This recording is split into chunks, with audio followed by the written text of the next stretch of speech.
Mayo de 1986. Una joven banda llamada Majesty, conformada por 3 alumnos prodigiosos de la considerada por muchos mejor escuela de música del mundo, Berklee College of Music, en Boston, da su primer concierto. Desde el primer riff, llaman la atención por su virtuosismo. Sus nombres, pocos años después, darán la vuelta al mundo, bajo otro nombre, Dream Theater. Allí estaban un joven John Petrucci, Mike Portnoy y un silencioso bajista de rasgos asiáticos, John Mayong, hijo de inmigrantes coreanos, en una época donde ver músicos asiáticos en metal progresivo no era común. Mayong comenzó a construir un legado con su bajo de 6 cuerdas y su genialidad silenciosa. En los años 90, se conoció a Chi Cheng, bajista de Deftones e hijo de madre china. Su energía espiritual, su estilo introspectivo y su sonido profundo definieron una época en el metal alternativo. Trágicamente, en abril de 2013, Chi falleció tras pasar más de 4 años en coma luego de un accidente automovilístico, dejando un vacío inmenso, pero también una reverencia eterna entre fans y músicos. Casi al final de esa década, 2 nombres asiáticos cambiaron el rumbo del rock alternativo y el new metal, en una banda entonces llamada Hybrid Theory, hoy Linkin Park. El DJ Joe Han, de ascendencia coreana, integró samples, atmósferas visuales en un género que apenas empezaba a abrirse a nuevos sonidos. A su lado, el cerebro creativo de la banda, Mike Shinoda, de ascendencia japonesa, se convirtió en uno de los letristas más reconocibles del nu metal, dando a conocer a una generación marcada por la dualidad cultural y emocional. El 24 de octubre de 2000, con el lanzamiento de Hybrid Theory, ambos se convirtieron en iconos globales. Con el nuevo milenio llegó Matt Heafy, líder de Trivium y orgulloso de su madre japonesa. Heafy mezcló la agresividad del thrash con melodías limpias y sensibilidad técnica, guiando a Trivium a convertirse en uno de los pilares del metal moderno. Casi al mismo tiempo, el mundo conoció al virtuoso Herman Li, nacido en Hong Kong, cuyas escalas imposibles y solos velocísimos en Dragon Force redefinieron el power metal e incluso se volvieron un fenómeno en videojuegos como Guitar Hero. Si alguna vez lo jugaron, saben que creo que era incluso la última, el máximo nivel.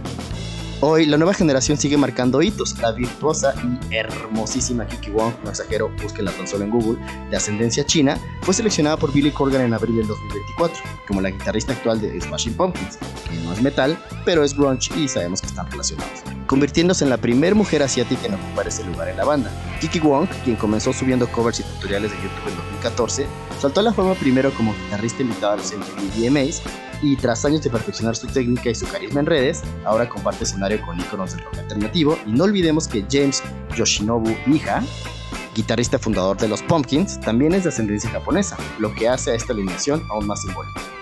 Desde el progresivo, al new metal, al power, al grunge, los músicos asiáticos o de raíces asiáticas siempre han estado allí, construyendo puentes, enriqueciendo el lenguaje del metal y el rock, preparando el terreno.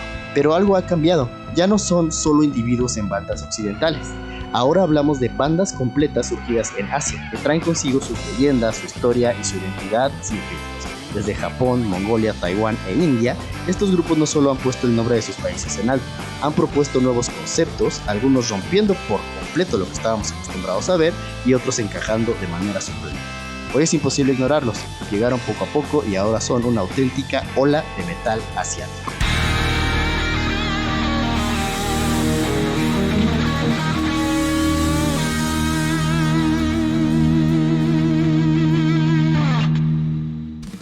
Esto es Riffs con Historia, podcast que pretende dar a conocer lo que hay detrás de las grandes canciones, álbumes y bandas del metal, el rock y otros géneros relacionados, analizando lo que les dio origen, así como su relación con la historia, literatura, filosofía, arte y ciencia.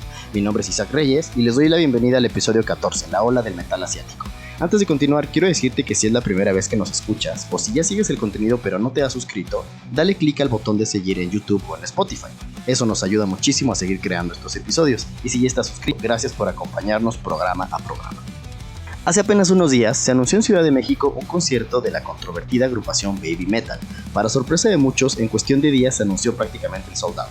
Y sí, aceptémoslo. Para los que somos generación X o millennial, los que crecimos con heavy clásico, thrash, death metal, o vivimos en carne propia el apogeo del symphonic metal, del new metal, Baby Metal es raro. Escuchar gritos agudos de chicas japonesas que bien podrían salir de un anime, mezclados con riffs agresivos y ocasionales guturales, puede resultar confuso e incluso incómodo para algunos. Pero lo cierto es que este fenómeno no es nuevo. Baby Metal lleva más de 10 años en la escena y cada día su alcance es mayor. ¿Por qué? Bueno, más allá de que las generaciones más jóvenes como la Gen Z y la Alpha parecen estar mucho más abiertas a fusiones y experimentos sonoros, hay algo más profundo. Los occidentales siempre hemos sentido fascinación por las culturas orientales. Y esa fascinación tiene raíces históricas. Para quienes venimos de países que alguna vez formaron parte de, ya sea Virreinato de la Nueva España, Virreinato del Perú o Virreinato del Río de la Plata, el contacto con Asia no es algo nuevo. Desde el siglo XVI, productos, animales, especias y relatos llegaban a América en la famosa nao de la China, que ni era nao ni venía de la China, sino un galeón proveniente de Manila o de Filipinas. Los viajeros traían también historias fantásticas de esas tierras lejanas que en nuestras ciudades se transmitían como leyendas y cuentos. Ya en tiempos modernos, nuestra infancia estuvo marcada por el anime. Series exageradísimas y dramáticas como Los Supercampeones, Caballero del Zodiaco, Remy, Candy Candy, que parecían hechas para hacernos sufrir y nos encantaban. Nuestros mercados populares, como Tepito o San Juan de Dios en México, La Salada en Argentina, San Alejo en Bogotá, se llenaron de productos chinos que en su momento eran sinónimo de baja calidad, pero que poco a poco fueron dejando atrás este estigma. Y en la actualidad, las plataformas de streaming viven dominadas por novelas coreanas y series de acción asiáticas como Squid Game o Hellbound, que arrasan en popularidad. Si lo miramos así, cobra sentido que bandas que integren elementos culturales de Japón, Mongolia, Tailandia, India, etc., despierten la curiosidad del público metalero. Porque, aunque nos la demos de ser un público muy cerrado o muy true, la verdad es que el metalero siempre ha estado abierto a las fusiones, las colaboraciones y las nuevas vertientes. Tan es así que hoy tenemos decenas de subgéneros, más los que faltan. Vamos a la parte histórica. Hagamos una brevísima semblanza de algunas de las naciones de Asia. Hay 51 países, solo mencionaremos 4. Diremos algunas claves para que las identifiquen, algunos personajes, porque aunque parezca broma, hay personas que en su desinterés o ignorancia los consideran a todos iguales o genuinamente los confunden unos con otros. Y en cada uno mencionaremos las bandas de metal de esos países que actualmente tienen una relevancia en la escena del metal internacional. Obviamente estamos hablando que resumiremos en tan solo unos párrafos demasiada información, por lo que seguramente quedarán afuera algunos datos, personajes, incluso bandas. Por favor, pónganos ahí en los comentarios qué se nos fue o qué hubieran puesto ustedes. Japón, el imperio milenario. Japón es reconocido en todo el mundo por su tradición samurái, su código Bushido, que es o llamado el camino del guerrero, y su profunda conexión espiritual con el budismo y el sintoísmo. Es también la tierra de los kimonos, los templos ancestrales, la famosa flor de cerezo o sakura y el monte Fuji, y la fascinación global por el anime y la cultura kawaii. Personajes históricos y culturales que los definen: el emperador Meiji, quien lideró la restauración Meiji, periodo en el que Japón abrió las puertas al mundo y se industrializó sin perder su identidad.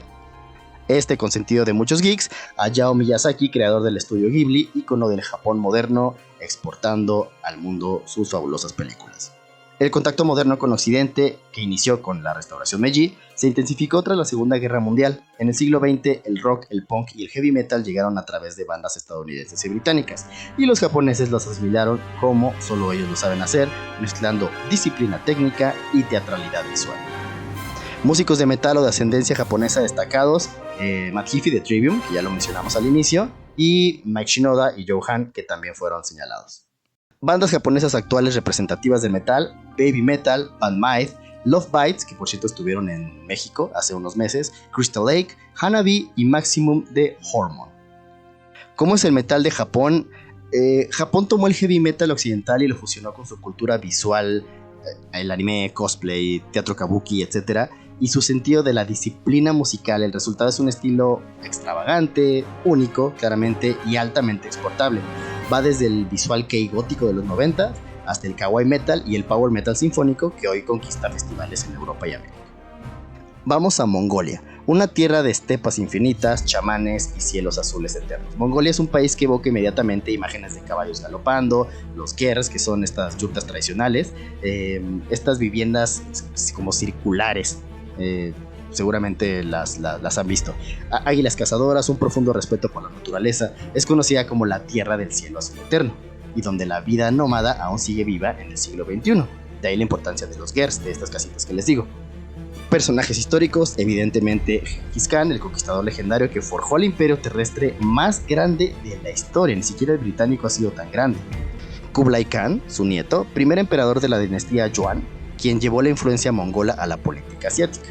Y Mandukai Khatun, una reina guerrera que mantuvo unidas a las tribus mongolas. Durante siglos, Mongolia fue un imperio temido y su cultura permaneció aislada, manteniendo tradiciones orales y espirituales: la música de garganta, el houmei, el uso del morinkur, que es un violín de cabeza de caballo, y los cantos chamánicos son parte esencial de su identidad. En tiempos modernos, tras la caída de la Unión Soviética en el 91, Mongolia abrió sus puertas al mundo y el metal encontró allí un terreno fértil. Una juventud deseosa de expresarse, orgullosa de sus raíces y fascinada con el poder del rock occidental.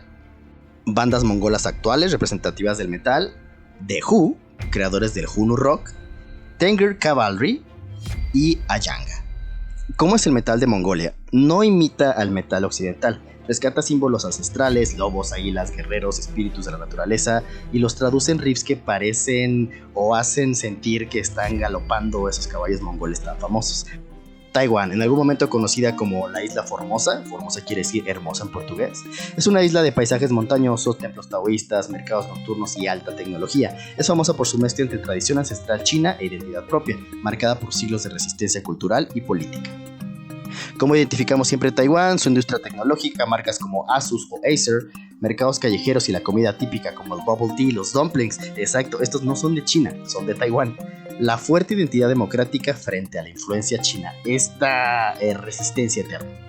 El personaje histórico más famoso sin duda es Chiang Kai-shek, el líder nacionalista que estableció el gobierno de la República de China en Taiwán tras la Guerra Civil China. Taiwán tiene una larga tradición de ópera china, instrumentos como el erhu y tambores rituales, pero también un espíritu rebelde. El metal llegó en los 90s, en un contexto donde la juventud reclamaba libertad de expresión y se convirtió en un vehículo para hablar de historia, mitología y lucha política. Bandas taiwanesas actuales que representan al metal: Ketonic, que es Black Symphonic Metal, Antelion y Bloody Tyrant. ¿Cómo es el metal de Taiwán? No busca solo entretener, es una declaración de identidad nacional, como lo hace Mongolia, con tambores rituales, melodías de folclore indígena y gritos que narran masacres históricas. Las bandas taiwanesas han convertido sus conciertos en verdaderos actos de resistencia cultural. Esto es muy importante, el metal de Taiwán es mucho de protesta, en tanto que, por ejemplo, el metal de Mongolia es mucho para evocar el origen y el orgullo de sus ancestros. Nos movemos varios kilómetros y llegamos a la India.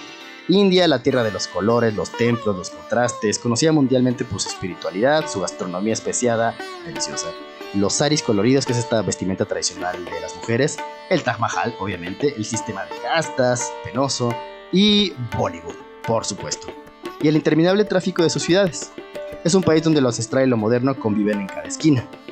Personajes históricos, por supuesto Gandhi, líder de la independencia india, símbolo de la resistencia pacífica, aunque tiene mucha cola que le pisen, pero no estamos en ese tema. Indira Gandhi, la primera ministra, referente del poder femenino en Asia, y Rabindranath Tagore, poeta y músico, premio Nobel de Literatura.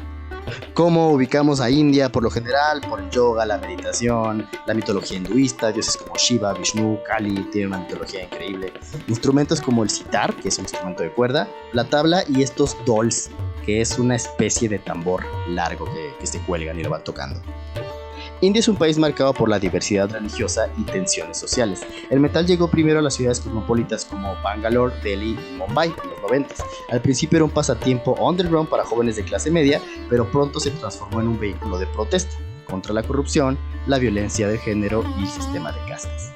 Bandas indias actuales: Bloodywood, Demonic Resurrection, Cryptos y Sky Harbor. ¿Cómo es el metal de la India? Es un metal que mezcla la rabia moderna con la espiritualidad ancestral. No teme citar a dioses como Kali o Shiva en sus letras, ni usar instrumentos tradicionales como el dol para acompañar sus breakdowns brutales.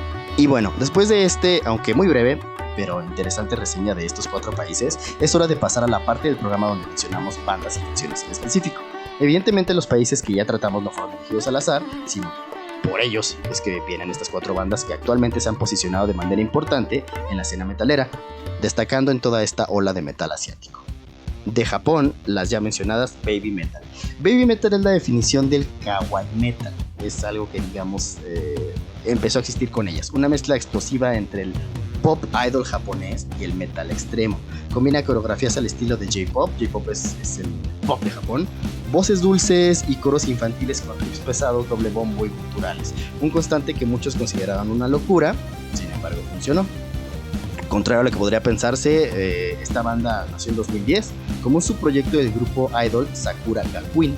Su creador, Koba Metal, su nombre real es Kei Kobayashi, tuvo la idea de fusionar el pop idol con metal para llegar a un público nuevo. Sus integrantes, su metal, es Suzuka Nakamoto, la voz principal, la figura más carismática y potente. De hecho, hace poco unos premios la nombraron como la mejor vocalista de metal, lo cual es absurdo, disculpen, pero es absurdo. Moa Metal, que es Moa Kikuchi, hace las coreografías y los coros, aportando más la parte del idol. Y Yui Metal, Yui Mizuno, que fue integrante original hasta 2018, pero se retiró por problemas de salud. En el escenario los acompaña la banda Kami Band, que son músicos enmascarados que realmente tienen una calidad comparable a muchas bandas de metal extremo. Baby Metal fue el primer grupo japonés en llenar el Wembley Arena en 2016. Fueron teloneras de Metallica, Guns N' Roses y Red Hot Chili Peppers, algo impensable para una banda japonesa hace décadas. Participaron en el legendario festival Download en el 16, conquistando a miles de escénicos. Participaron también en el legendario festival Download en 2016 y han sido reconocidas por revistas como Kerrang y nominadas a premios internacionales como el Metal Hammer Globe y que les acabo de decir, donde reconocieron a esta chica como la mejor vocalista. Tienen un padrino bastante interesante que es el mismo Metal God Rob Halford. Uno de los momentos más icónicos de la carrera de Baby Metal fue en 2016, cuando Rob Halford, el legendario vocalista de Judas Priest, subió con ellas al escenario en los Alternative Press Music Awards y juntos interpretaron Painkiller y Breaking the Law.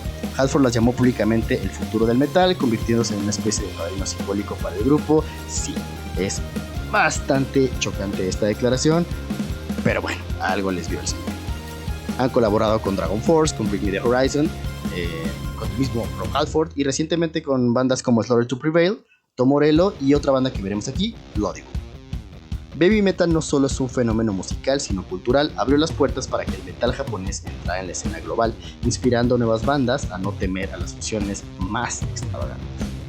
Canciones destacadas: Gimme Chocolate, una crítica encubierta al consumismo y la presión estética de la juventud femenina; Megitsune, que hace alusión al zorro mítico y transformación femenina; Karate, letras sobre resiliencia y fuerza interior; y Ijime Dame Setai, es una canción relativa al bullying, que es un problema muy fuerte en Japón. Es un llamado a evitar este triste fenómeno. Vámonos a Mongolia con The Who. Cabe señalar que The Who se refiere a humano, Who significa humano.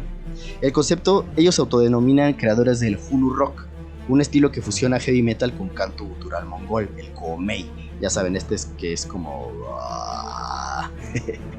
Espero no haber hecho tanto el ridículo. Instrumentos tradicionales como el morin, kur, que es el violín de cabeza de caballo, y el topshur, un laúd de 2 cuerdas, y el tumur, un arpa de boca. Son unos instrumentos padrísimos. Su música no solo suena poderosa, suena ancestral, como si un ejército mongol estuviera cabalgando hacia la batalla. Así son sus videos, así es el estilo.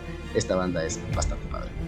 La banda se fundó en 2016 en Ulan Bator, que es la capital de Mongolia, por el productor Dashk, y los músicos son tanto formados en conservatorios como en música tradicional. Los integrantes principales, y aquí tienen unos motes y tienen su nombre completo, y me voy a quedar en los motes porque los nombres completos son algo así como Gala, su nombre es Galbadrak Senbadar, que es la voz gutural y Morinkur. Luego está Gaya, que toca la flauta y el canto de garganta; Temka, que es la guitarra tradicional; y Enkush, el Morinkur y el canto gutural. Es una banda que tiene millones de reproducciones en YouTube, especialmente por los videoclips Wolf Totem y Juve Juve Yu, ambos con paisajes de la estepa mongola. Hicieron una versión de Wolf Totem con Jacoby Shaddix de Papa Roach, porque sí, Papa Roach no solo es Last Resort, tiene más cosas, y eso pues obviamente le amplió muchísimo al público. Su música fue incluida en la banda sonora de Star Wars, de Jedi Fallen Order del 2019, lo que obviamente catapultó a la audiencia geek y gamer. Es de las primeras bandas mongolas en tocar en festivales de metal como el Download, el Wacken, el Coachella, y han compartido escenario con Metallica, con Five Finger Death Punch, y han colaborado con William Duval, que al parecer tiene como una muy buena relación con la banda, el actual vocalista de Alice in Chains. The Who es mucho más que una banda, es la voz moderna de la identidad mongola. Sus letras hablan de héroes históricos, respeto a los ancestros y conexión con la naturaleza. Incluso el primer ministro o presidente del país los ha reconocido. Para muchos jóvenes mongoles, escuchar a The Who es sentir orgullo de sus raíces. Para el resto del mundo es descubrir que el metal puede tener 1000 formas y aún así sonar auténticos. Ojalá tuviéramos en cada país un The Who. Canciones destacadas: Juve Juve Yu es una letra que reflexiona sobre el pasado glorioso de Mongolia, la pérdida de valores ancestrales y la necesidad de recordar y honrar la herencia cultural frente a la modernización. Wolf Totem, una marcha tribal que se volvió viral. Si ustedes han escuchado esta banda, seguramente esta fue la primera que escucharon. Habla de la fuerza y el espíritu de los lobos, utilizando metáforas para representar el poder, la valentía y la conexión con la naturaleza. Es una canción súper poderosa, bastante recomendable, tanto esta como la versión que hicieron con el vocalista de Papa Roach. The Great Genghis Khan, evidentemente es un tributo al emperador Genghis Khan. Por supuesto, para nosotros como occidentales es algo difícil quizá de interpretar por la serie, sabemos, de atropellos y demás que este emperador ejerció. No obstante, en la visión de los locales siempre será su héroe y máximo exponente. Y This is Mongol, esta salió hace poco, es una letra igual, unidad y raíces. Ahora vamos a Taiwán, esta banda llamada Chthonic. Esta no tiene tanto spotlight como las anteriores, pero realmente vale la pena hablar de ellas. Es considerado el estandarte del metal taiwanés y uno de los pilares del Black End Symphonic Metal en Asia. Su propuesta combina riffs extremos con instrumentos tradicionales como el erhu, que es un violín chino de 2 cuerdas, y percusiones rituales. Sus letras son profundamente políticas e históricas, hablan de masacres, ocupaciones coloniales, leyendas taoístas y luchas por la independencia. Se fundó en 1995 en Taipei, que es la capital de Taiwán, por Freddie Lim. Chthonic se caracteriza por mezclar activismo político con arte extremo. Sus integrantes, Freddie Lim, el vocalista y líder, también es diputado en el parlamento taiwanés y activista por la independencia de Taiwán. Doris Ye, bajista, muy guapa por cierto, y uno de los íconos femeninos más importantes del metal asiático, conocida por su presencia escénica y carisma. CJ Cao, el tecladista, Jesse Liu, guitarrista con influencias de thrash, y Danny Wang, que es el baterista. Bastante agresivo, bastante preciso, es una banda muy interesante. Han tocado en festivales como Ozzfest, Download y Wacken. Su álbum Takasago Army es un durísimo álbum, digno de escucharse, de darle un rato. Fue aclamado por narrar la historia de soldados taiwaneses que fueron obligados a luchar para Japón en la Segunda Guerra Mundial. Freddie Lim fue invitado como orador en el Parlamento Europeo para hablar sobre derechos humanos, usando su posición de músico para dar visibilidad a Taiwán. Si se fijan, todas estas bandas fungen también como embajadores culturales para dar a conocer su país. Han compartido escenario con Arch Enemy, Slayer y Lamb of God. En 2003 hicieron una gira conjunta con Lamb of God en Estados Unidos, lo cual obviamente les dio mucha visibilidad. Chthonic es mucho más que una banda, es la banda sonora de la resistencia taiwanesa. Sabemos que el pueblo taiwanés siempre ha sido un pueblo que resiste, que pelea. Cada concierto es un acto de protesta y también es un homenaje a las leyendas. También se habla de los mártires de la isla, es bárbaro. Es imposible separar el metal de Chthonic de la identidad cultural de Taiwán. Canciones destacadas: Supreme Pain for the Tyrant, habla de contra el autoritarismo, por la memoria de estos mártires, esta funesta, terrible masacre del 28 de febrero de 1947. Broken Jade, sobre los luchadores de la independencia taiwanesa, y Takao, un homenaje a los aborígenes taiwaneses. Y ahora hablemos de también otra banda que llamó mucho la atención hace unos años, Bloodywood. Bloodywood es la cara más reconocible del folk metal indio moderno. Su sonido fusiona new metal, rap, quizá un poquito de djent y percusiones tradicionales como los dolls, que son estos tambores que les comentaba hace rato. Sus letras son directas, sociales y sin filtros. Hablan de corrupción, violencia de género, salud mental y desigualdad, algo inusual en la escena metalera india. La banda se formó en 2016 en Nueva Delhi como un dúo que hacían parodias metaleras a las canciones de Bollywood, por eso su nombre es Bloodywood y así se les quedó. Sin embargo, pronto evolucionaron a una banda seria con letras de protesta. Los integrantes: Jajan Badula, el vocalista; Karan Katiyar, el guitarrista y compositor, es el cerebro de la banda; Raúl Kerr, que es el rapero, el que pone el rapping en las canciones; Sartak Pagua, el percusionista; y Vishesh Singh y Roshad Roy, bajo y batería en vivo. Espero haberlos pronunciado lo menos mal posible. En 2019 tuvieron una gira mundial autogestionada, financiada gracias a sus fans, demostrando su independencia y cercanía con el público. Tienen un documental llamado Rage Against the Machine, que evidentemente es un juego de palabras como Rage Against the Machine. Han estado presentes también en festivales como el Wacken, el Resurrection Fest. Su canción Ari Ari fue inspirada en música folclórica punjabi. Fue su primer éxito internacional en YouTube. Y Dana Dan se convirtió en un himno contra los abusos sexuales en India, mostrando su compromiso social. Las canciones destacadas, la mencionada Ari Ari, si ustedes la escuchan seguramente van a reconocer que ya la han escuchado, se les va a hacer muy conocida porque está basada en una canción tradicional. Dana Dan, también la mencionamos, contra la violencia sexual, dice una frase: break the silence and the violence, y Gadar, que critica a los líderes corruptos. Y para cerrar el programa, no podemos dejar fuera a una joya que conecta directamente a esta ola asiática del metal, con una de las leyendas más queridas del género. El 29 de diciembre de 2020, el mundo amaneció con una noticia que nos destrozó a muchos: la muerte de Alexi Laiho, el virtuoso y carismático guitarrista y vocalista finlandés que lideró durante más de 2 décadas a uno de los grandes cantantes del melodic death metal, Children of Bodom, mi banda favorita, por cierto. Tras la disolución de Children, Alexi apenas alcanzó a grabar un álbum con un nuevo proyecto, Bodom After Midnight, que era con otros integrantes que salieron de Children antes de su partida. A 4 años y medio de su fallecimiento, el 8 de abril de 2025, en lo que habría sido su cumpleaños número 46, el guitarrista japonés Ryoji Shinomoto, de la banda de samurai metal Ryujin, lanzó un álbum tributo titulado Children of Bushido. En este trabajo, Shinomoto santifica clásicos como Lake Bodom, Follow the Reaper, Downfall y los reinterpreta con un toque muy japonés. Shamisen, taikos, flautas de dragón y escalas hirahoshi en los solos, logrando que las melodías suenen a la vez melancólicas y épicas, como si Alexi cabalgara con una armadura samurái. El propio Shinomoto contó que descubrió a Children of Bodom gracias a una revista de guitarra japonesa cuando él era adolescente y que incluso tenía una banda de covers de ellos. Para él este álbum fue un regreso a sus raíces y por supuesto una carta de amor, un homenaje al legado de Alexi Laiho. Destaca la fusión entre melodic death metal y la tradición samurai. No suena forzado, realmente suena armonioso, emotivo, es un gran álbum, se les recomienda echarle una oreja, vale la pena.